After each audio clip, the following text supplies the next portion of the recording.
चुनाव प्रचार से लौटे सांसद गजेंद्र सिंह पटेल ने दावा किया है कि बिहार में होगी एनडीए की प्रचंड जीत। बिहार के विधानसभा चुनाव में बीते एक माह से 6 विधानसभा क्षेत्र के प्रभारी के रूप में धुआंधार कैंपेन कर खरगोन लौटे क्षेत्रीय सांसद व भाजपा अनुसूचित जनजाति मोर्चा के राष्ट्रीय महामंत्री श्री गजेंद्र सिंह पटेल ने भाजपा नीत एनडीए गठबंधन की प्रचंड जीत का दावा किया है।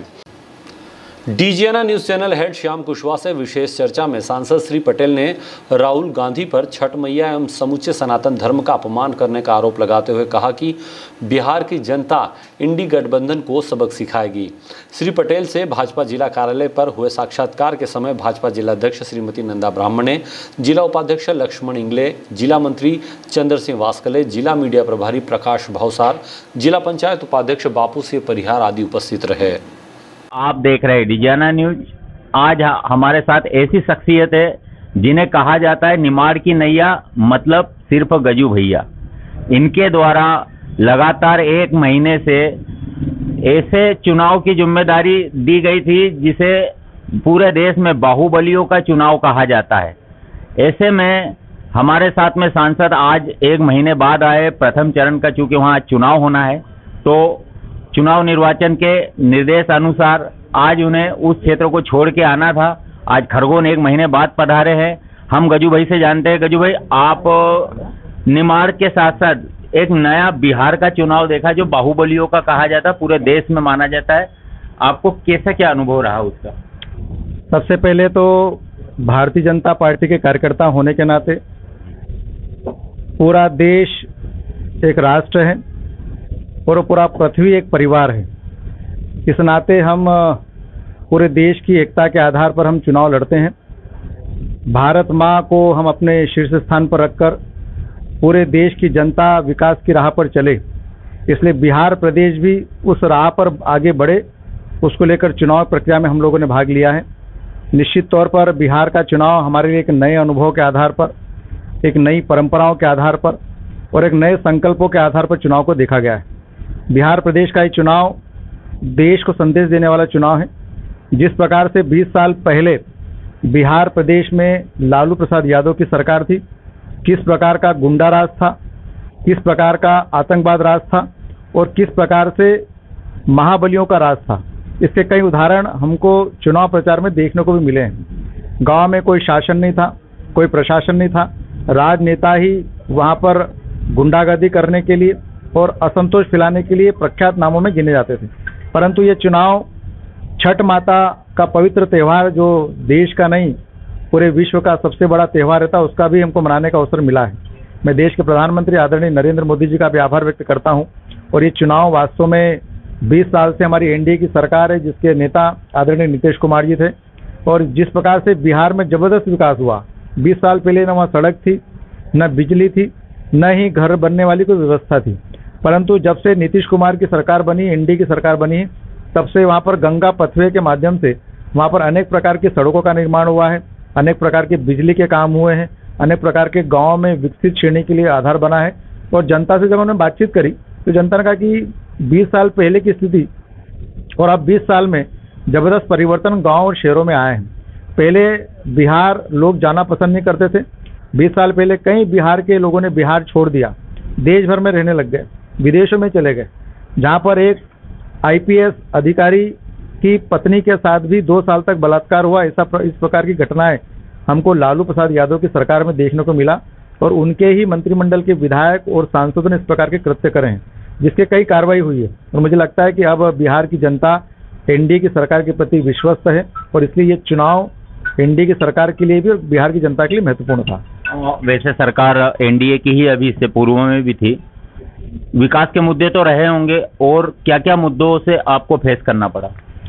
मुझे लगता है कि 20 साल में जब नीतीश कुमार की सरकार रही तो विकास की प्रक्रिया बढ़ी और अब गांव में जब कनेक्टिविटी की रोड बनी तो कई ऐसे गांव कस्बे अभी भी हैं जो पानी में हैं, क्योंकि बिहार में कहा जाता है कि गंगा फैल कर चलती है, जितनी नदियां हैं वहाँ पर फैल कर चलती है, रोड सिर्फ बना हुआ है बाकी सब नदियां फैल कर चलती है। इसलिए कई कनेक्टिविटी गाँव ऐसे जहाँ पर हमको नाव से जाना पड़ता है। तो ऐसे कई गाँवों की मांग है जहाँ पर आज भी पुल पुलिया बनाने की आवश्यकता है, परंतु पिछले 20 साल में कई गाँवों को विकसित किया गया है। आज भी बहुत सारे गाँव जो कनेक्टिविटी नहीं है वहाँ पर कनेक्टिविटी, रोड, बिजली और कहीं न कहीं रोजगार के साधन उपलब्ध कराने की बात हुई है।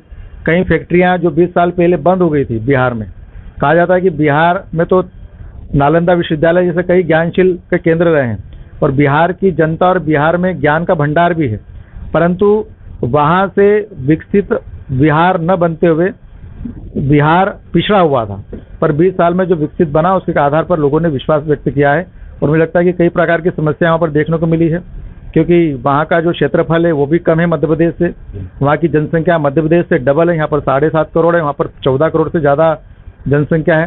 तो जनसंख्या भी बहुत होने से वहाँ पर रोजगार के भी बहुत सारे साधन खोलने की आवश्यकता है, परंतु पिछले 20 साल में कई उद्योग धंधे खोले गए हैं, कई बंद फैक्ट्रियाँ नरेंद्र मोदी जी के नेतृत्व में चालू की गई है, तो कई डिमांडें और भी जनता की है। निश्चित तौर पर वहाँ पर इस प्रकार के काम की प्रक्रिया चल रही है और जनता को विश्वास है कि जिस प्रकार से महागठबंधन ने उनका जो घोषणा पत्र दिया जिसके प्रति कोई जनता को विश्वास नहीं है, उन्होंने कहा कि नौकरी हम प्रत्येक घर को लगाएंगे, जो असंभव काम है, क्योंकि भारतीय जनता पार्टी और एनडीए की सरकार का जो घोषणा पत्र है वो जनता का विश्वास का घोषणा पत्र है। पलायन से बात करें तो बिहार में, पूरे देश में बिहार में एक पलायन शब्द ज़्यादा चलता है, खास करके रोजगार को लेके। विपक्ष भी अभी यही कह रहा है कि हमने हमारे कुछ ही कार्यकाल में जो रोजगार लगाए वो अभी भी कम लगे। मुझे ऐसा लगता है कि बिहार प्रदेश में अगर पलायन का अगर कोई मुख्य कारण रहा तो लालू प्रसाद की यादव की सरकार और कांग्रेस की मिलीजुली सरकार का कारण ही है कि आज देश भर के क्षेत्रों में बिहार के कई लोग आज मजदूरी कर रहे हैं, कई जगह नौकरी कर रहे हैं, कई जगह प्राइवेट नौकरी कर रहे हैं, क्योंकि उन्होंने आज से कई साल पहले बिहार इसलिए छोड़ दिया कि रोजगार के साधन वहाँ नहीं थे। और इसलिए पूरा जो श्रेय है ये उस बिहार की लालू सरकार को जाता है, जो लगत 15 सालों तक लालू प्रसाद यादव की सरकार रही, राबड़ी देवी की सरकार रही, उन्होंने कोई भी रोजगार केंद्र नहीं खोले, परंतु 20 साल में कई रोजगार के केंद्र स्थापित हुए हैं। आज वहाँ का बहुत सारे युवा वहीं पर नौकरी करने को लग गए हैं और निश्चित तौर पर वहाँ पर और रोजगार की आवश्यकता है और इसलिए अभी के घोषणा पत्र में 1 करोड़ लोगों को आत्मनिर्भर बनाना और रोजगार से उनको उन्मुक्त करना, इस प्रकार का कार्यक्रम भी हमारी केंद्र सरकार ने बिहार के हमारे एनडीए की सरकार का घोषणा पत्र है। वहाँ पर 125 यूनिट बिजली फ्री का घोषणा पत्र है। जीविका बहना योजना के माध्यम से उनको 10,000 रुपये का लाभ करीब 1 करोड़ बहनों को दिया है। आने वाले 2 सालों में उनको 2.5 करोड़ से ऊपर पैसा मिलने वाला है। जैसे कई बहनों के लिए, कई युवा साथियों के लिए कई प्रकार के कार्यक्रम चल भी रहे हैं और यही एनडीए की सरकार उसको करने वाली है। औसतन अगर देखें तो आपकी एनडीए की सरकार की तुलना में पहले भ्रष्टाचार ज़्यादा देखा जाता था या अभी, इस पे आप क्या बोले?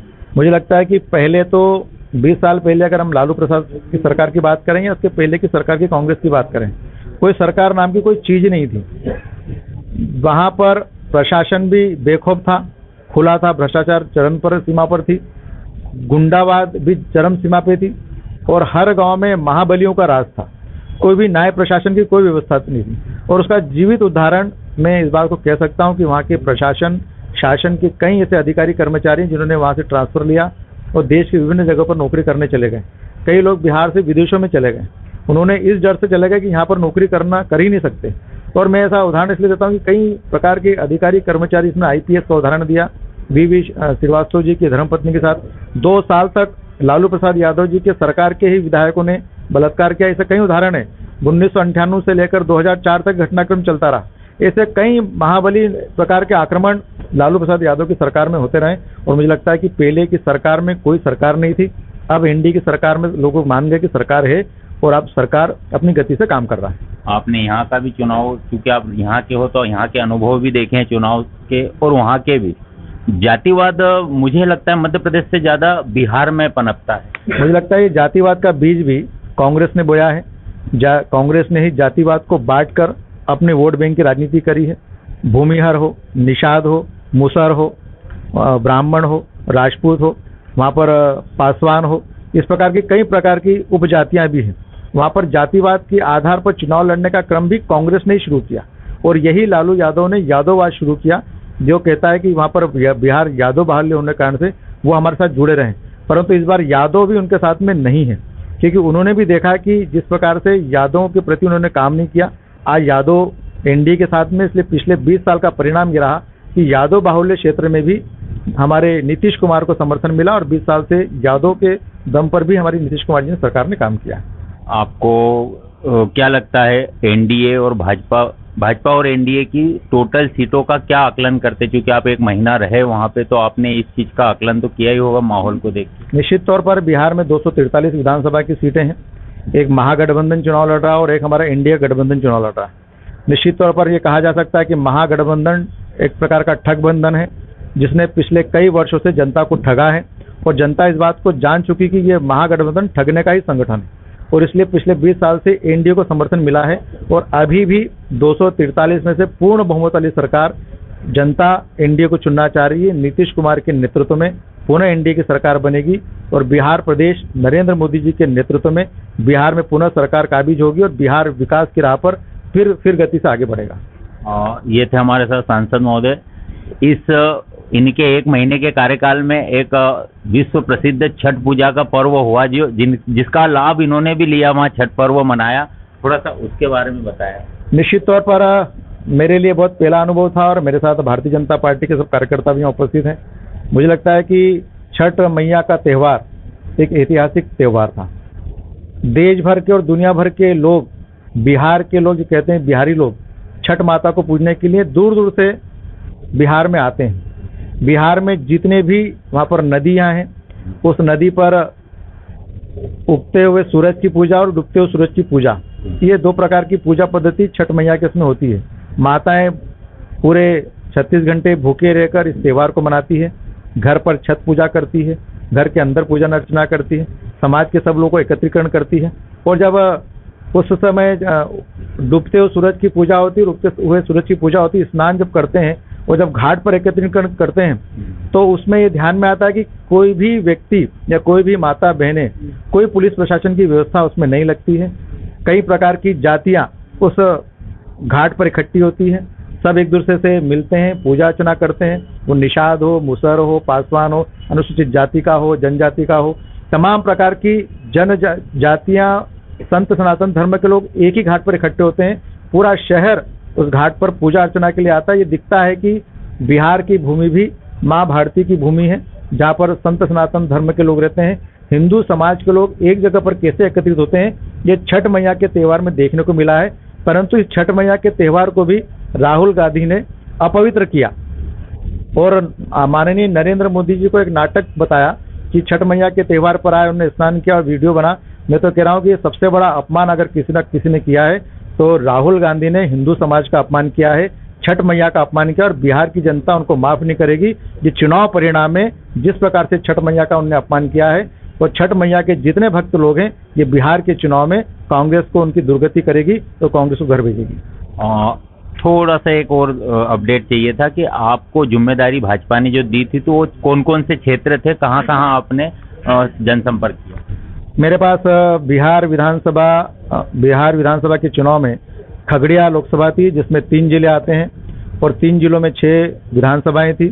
खगड़िया, बेलदौर, परबत्ता, अलौली, सिमरी बख्तियारपुर और हसनपुर, ये 6 विधानसभाएं मेरे पास थी। 6 स्थानों पर 4 जगह पर हमारे एनडीए के प्रत्याशी, जेडीयू के प्रत्याशी थे, 2 स्थान पर लोजपा के प्रत्याशी थे और सभी दौर हमने जनसंपर्क किया है, पार्टी के कार्यकर्ताओं को काम में लगाया है। एनडीए एकता के साथ में चुनाव लड़ा। आज उसका मतदान का दिन था। आज पूरी ही बिहार प्रदेश में जहाँ पर आज मतदान होना था, वहाँ पर कम से कम 65% से ऊपर आज लोगों ने वोटिंग किया और निश्चित तौर पर ये जितना वोट प्रतिशत हुआ है, ये नरेंद्र मोदी जी के विश्वास के प्रति और पुनः एनडीए की सरकार बिहार में बने उसके पक्ष में जनता ने वोट किया। बहुत बहुत धन्यवाद। हमारे साथ थे लोकप्रिय सांसद गजेंद्र सिंह पटेल और इनके द्वारा वैसे तो लगातार हर जगह जहां जाते जीत का ही देखने को मिलता है, बड़े जोश में दिख रहे हैं। एनडीए की सरकार बनेगी ऐसा ये कह रहे हैं। आने वाले समय में देखेंगे परिणाम क्या होता है। देखते रहिए डिजाना न्यूज में श्याम कुशवाहा। बोले भारत माता की जय।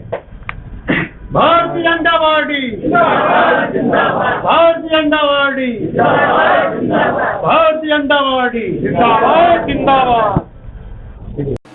Bureau report, Digiana news, Khargone.